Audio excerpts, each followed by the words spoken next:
Good evening guys. तर आज पिठलं भाकरी खाण्याचं खूप मन झालं आहे आणि हे गेले ऑफिसला. तर मी यांना कॉल लावला आणि विचारलं पिठलं भाकरी खाल का. तर हे म्हटले चालेल.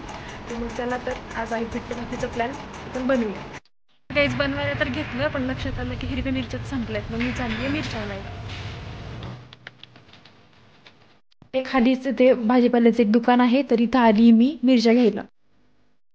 तर मग गाईज मी पावशेर मिरच्या घेतल्या ज्या किती रुपये पावशेर होत्या आणि एक कलिंगड घेतलं आणि साबुदाणा घेतला थोडा कारण मला उपवास आहे आणि आता घराकडे जात आहे.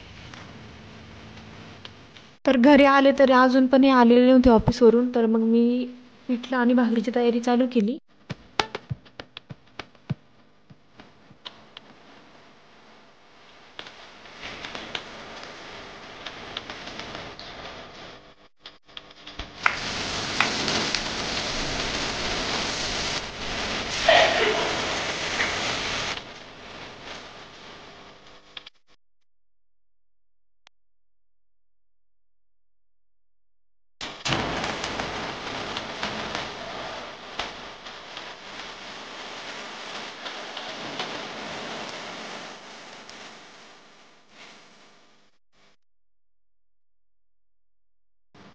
तर मग काही जेवण तयार आहे. थोड्या वेळाने तेही घरी आले आणि आम्ही नंतर मग बिग बॉस बघत बघत जेवण करून घेतले. आणि जेवण झाल्यावर थोड्या वेळाने आम्ही मस्त कलिंगड खाल्लं. तर आजच्यासाठी एवढंच. भेटूयात नवीन व्लॉगमध्ये. Good night.